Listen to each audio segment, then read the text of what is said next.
Salam, hörmətli şagirdlər. Bugün biz sizinlə sifətin isimləşməsi mövzusunu keçəcəyik. Sifətin isimləşməsi, yəni substantivləşməsi nə deməkdir? Sifət isimləşərkən ismin xüsusiyyətlərini qəbul edir, öz xüsusiyyətlərini itirir.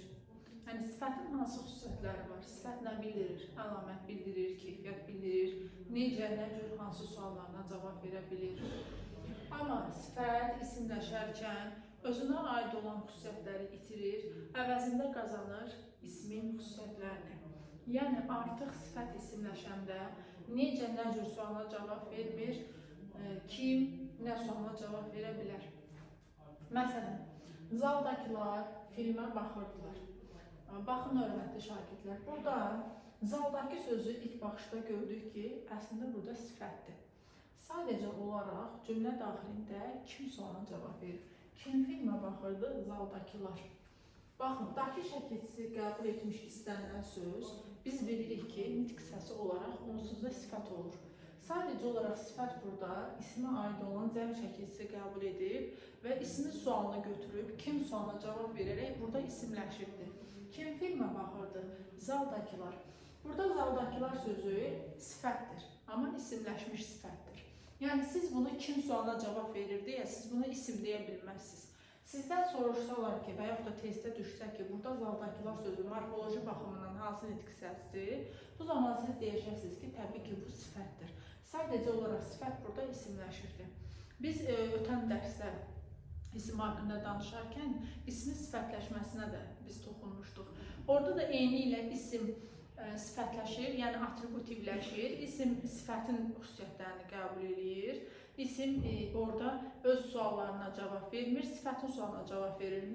Məsələn, dəmir yol, dəmir yol, necə yol, dəmir yol. Dəmir sözü burada nədir? İsimdir, amma sadəcə olaraq birləşmə tabu daxilində dəmir sözü burada necə sualına cavab verir və sifətləşirdir. Eyni ilə sifət də isimləşərək, yəni substantivləşərək ismin xüsusiyyətlərini qəbul edə bilir. Qocalar getdilər. Sifətdən sonra, baxın, burada bir məqam da var. Sifətdən sonra adətən hansı nitq səsi gəlirdi? İsim gəlirdi, elə deyilmi? Burada gördüyünüz kimi sifət özündən sonra gələn ismi itiribdir. Loru dildə desək, acıb yeyibdir. Mən həmişə uşaqlara belə başa salıram ki, sifət bəzən acır, özündən sonra gələn ismi itirir və bu zaman isimləşir.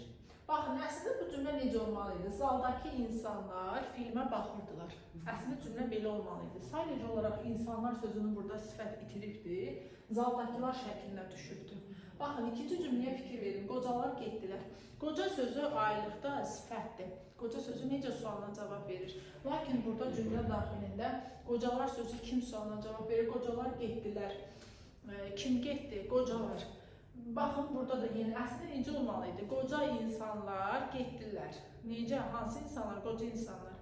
Özündən aid olan ismi, sifət burada itiribdir. Və əvəzində cəm şəkilçisini qəbul edib. İsmin cəm şəkilçisini qəbul edib, yenə sualını götürübdür özünə. Kim sualına cavab verərək, burada neynədir? Sifət isimləşdi. Yəqin ki, bu mövzu az da olsa sizə aydın oldu, əziz şagirdlər. Deməli, bizim növbəti mövzumuz say mövzusudur. Biz keçməliyik say. Say mövzusu haqqında danışacağıq. Ümumiyyətlə, say nədir?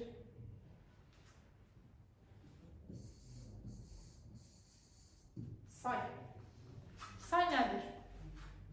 Say, əşyanın miqdarını və sırasını bildirən əsas nitq hissələrindən biridir. Say, neçə, nə qədər, neçənci suallarından birinə cavab verir. Saylar quruluşca 3 cür olur. Sayda saylar, düzəltmə saylar, mürəkkəb saylar. Sayda saylara misal olaraq göstərə bilərik 3, 5, 6, 7 və s. Düzəltmə saylar özləri leksik şəkilçilər vasitəsilə yarana bilirlər. Məsələn, larla şəkilçisi ilə yarana bilər. Larca üstü 2 şəkilçisi ilə yarana bilər. Incı üstü 4 şəkilçisi ilə yarana bilər. acıq bir variantlı acıq şəkilsi, baxın, E-yə oxşadır burada. Acıq şəkilsi ilə yarana bilər, lu şəkilsi ilə yarana bilər. Ümid edirəm ki, adımdan çıxan şəkilsi olmadı. Deməli, bu şəkilçilərlə biz düzəltmə saylar yarada bilərik. Larla, larca, ıncı, acıq və lu şəkilçilərlə.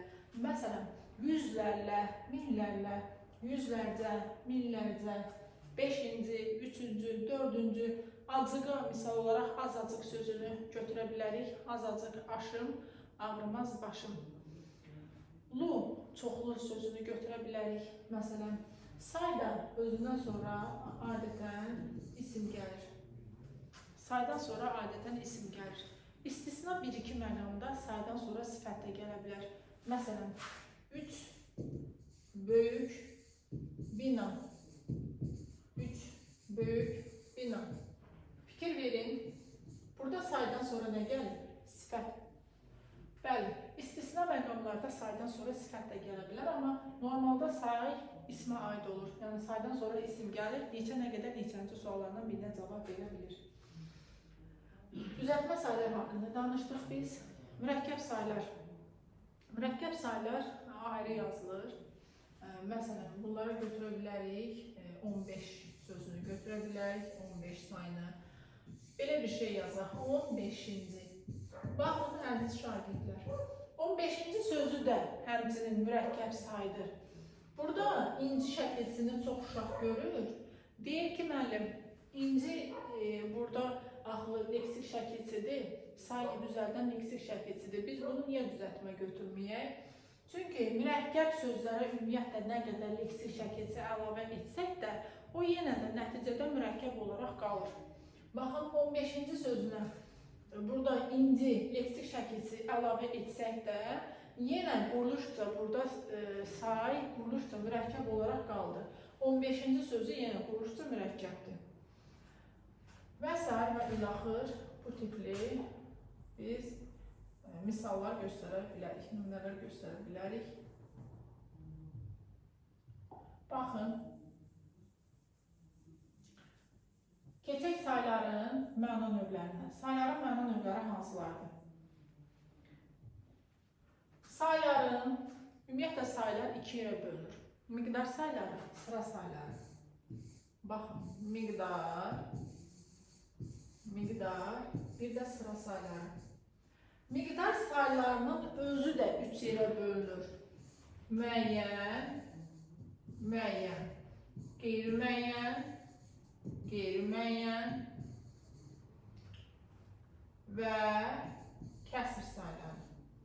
Müəyyən, qeyri-müəyyən və kəsr sayları olmaqla miqdar sayları 3 yerə bölünür. Biz əvvəlcə danışacağıq müəyyən miqdar saylarından. Müəyyən miqdar sayları neçə, nə qədər sualına cavab verə bilər. Əşyanın konkret miqdarını bildirir. Konkret olaraq bilirsən ki, söhbət nə qədər saydan gedir. Məsəl üçün 5 alma. Bilirsən ki, burada söhbət dəqiq 5 almadan gedir də. Bu olur müəyyən miqdar sayı. Müəyyən miqdar sayı quruluşca sayda olur, bir də mürəkkəb olur.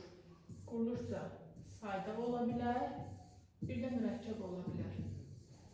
Sayda və mürəkkəb. Saydələrə misal göstərə bilərik. En qədər 3, 4, 5, 6, 10, 8, nə bilim 7 və s. Mürəkkəb sadə saylar ümumiyyətlə yadımızda saxlayın ki, uşaqlar, əziz şagirdlər, dilimizdə 23 dənə müəyyən miqdar sayı var. Neçə dənə? 23. 23 dənə müəyyən miqdar sayları var. Bunlar hansılardır? Baxın. Ona qədər sayırıq. 1, 2, 3, 4, 5, 6, 7, 8, 9, 10. 10 dənəsi belə. Daha sonra gəlir 20, 30, 40, 50, 60, 70, 80, 90, 100, 1000. 20 dənə oldu. 1000, milyon, milyard və trilyon. 1000, milyon, milyard. 1000, milyon, milyard. Sayları da həmçinin bir yerdə 23 dənə müəyyən miqdar sayını yaratdı. Bu da belə. Bunu yəqin ki, yadımızda saxlaya bildik. Mürəkkəb saylar, məsələn, bayaq yazdığım 15, 26, 27, bunları misal göstərə bilərik. Müəyyən miqdar saylardan sonra gələn isimlər təkdə olur. Baxın, 5 kitablar demirik, 5 kitab deyirik. Unutmayaq.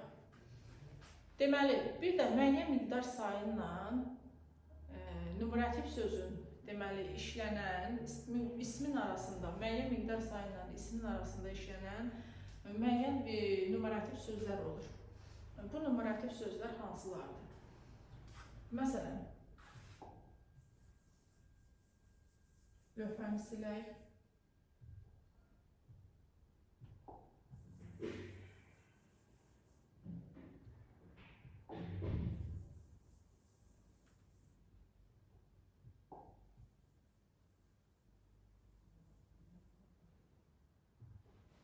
Məsələn, numerativ sözlər hansılardır? Bunlar ən çox sayla ismin arasında işlənir. Ədəddir, nəfərdir, dənədir, dəstdir, cütdür. Bu numerativ sözlərin özü də ikiyə bölünür. Əsl olan, yəni əsl olan, vəzifəsi əsl numerativ söz olanlar var. Bir də vəzifəsi əsl numerativ söz olmayanlar var. Vəzifəsi əsl numerativ olanlar bunlardır. Məsələn, dənədir, ədəddir, nəfərdir, dəstdir və s. Bunları göstərə bilərik. Vəzifəsi əsl, yəni numerativ sözü olmayanlar isə maşın sözünü misal göstərə bilərik, vaqon sözünü misal göstərə bilərik. Məsələn, gündəlik həyatımızda işlədirik bir maşın adam. Bir maşın adam. Bir maşın adam. Burada maşın sözü numerativ sözdür. Amma əsl numerativ söz deyil. Bunu mütləq şəkildə yadda saxlamalıyıq. Və bu numerativ sözlər müəyyən miqdar sayı ilə işlənən numerativ sözlər arasında həm kəmiyyət fərqi olur, həm də keyfiyyət fərqi olur. Gəlin, baxaq görək bu kəmiyyət fərqi nədir, keyfiyyət fərqi nədir? Kəmiyyət və keyfiyyət fərqi. Baxın, kəmiyyət fərqi o deməkdir ki, məsələn, belə bir nümunə yazmaq istəyirəm. Bir qucaq kitab aldım. Bir qucaq kitab aldım. Məsələn, bunu misal göstərə bilərik. Daha sonra bir dənə kitab. Uşaqlar, indi burada, baxaq burada nəyə? Baxın, burada belə bir şey var. Gəlin görək bu cümlələrin hansıda kəmiyyət fərqi yaranır, hansıda keyfiyyət fərqi yaranır. Birinci cümlədə bir sözünlə, baxın, bir qucaq kitab deyəndə, qucağın içində 5 dənə kitab ola bilər, 10 dənə də biz dəqiq bilmirik neçə dənə kitab var bizim qucağımızda. Deməli, bu əvvəlində gələn bir bərabərdir sual işarəsi. Baxın, eyni rəqəm alınmır. Çünki qucağın içində bilmirsən axı neçə dənə kitab var. 10 dənə də ola bilər, 15 dənə də ola bilər. Deməli, numerativ sözün qabağında gələn rəqəm bərabərdir. Aldığın cavaba bərabər deyilsə, fərqli bir cavab alırsansa burada, deməli, burada kəmiyyət fərqi yaranır. Bərabərdir kəmiyyət fərqi. Kəmiyyət. Ancaq bura baxın, bir dənə kitab. Bir dənə kitab deyəndə burada söhbət konkret bir kitabdan gedir. Burada numerativ sözün qabağında olan bir sayı ilə alınan cavabdakı bir sayı eynilik təşkil edir. Burada da bir var, burada da bir var. Deməli, burada yarandı keyfiyyət fərqi. Keyfiyyət. Yəqin ki, aydın oldu sizə. Nə demək istəyirəm? Bu da belə. Həmçinin riyaziyyatla inteqrasiya eləmiş olduq. Növbəti keçək, qeyri-müəyyən miqdar sayı haqqında danışmaq istəyirəm. Qeyri-müəyyən miqdar sayıları hansılardır? Qeyri-müəyyən miqdar sayıları adının da göründüyü kimi əşyanın konkret miqdarını bildirmir. Bir qeyri-müəyyənlik var burada. Bunlara aiddir az, çox, çoxlu və s. Bu tipli sayıları biz qeyri-müəyyən miqdar sayılarına misal olaraq göstərə bilərik. Qeyri-müəyyən miqdar sayıları qurulursa sayda da ola bilər, düzəltmə də ola bilər, mürəkkəb də ola bilər. Məsələn, saydələrə misal göstərə bilərik. Sayda bərabərdir, az və çoxlu misal göstərə bilərik. Düzəltmə ilə çoxlu sözünü göstərə bilərik. Düzəltmə bərabərdir, çoxlu, azacıq. Bunları misal göstərmək olar. Mürəkkəbə misal göstərə bilərik. Mürəkkəb bərabərdir,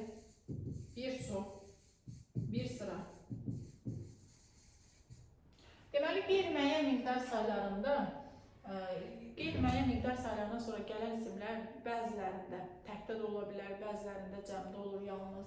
İndi gəlin baxaq görək.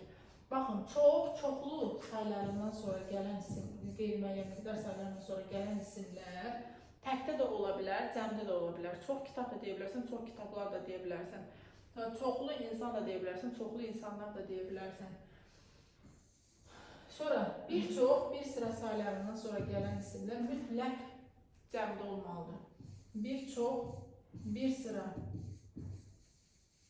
bərabərdir, mütləq cəm isim. Mütləq cəm isim tez sualıdır. Bir sıra saylarından sonra gələn isimlər mütləq nədə olur? Mütləq cəmdə olur. Qeyri-müəyyən miqdar sayları haqqında danışdıq.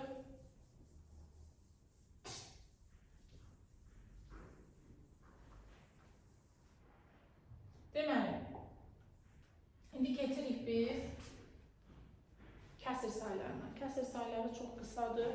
Kəsr sayları tam və hissəni bildirir. Tam və hissəni bildirir, qurulursa yalnız mürəkkəb olur. 5'də 1. 5'də 1. Riyazi şəkildə yazsaq bu şəkildə olur. 5'də 1.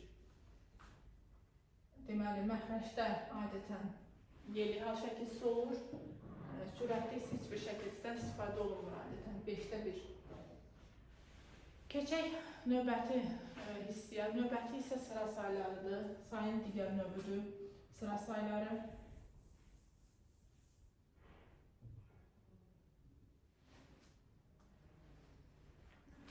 Mən istəyirəm ki, sıra saylarını növbəti dərs videosunda sizlər üçün izah edim.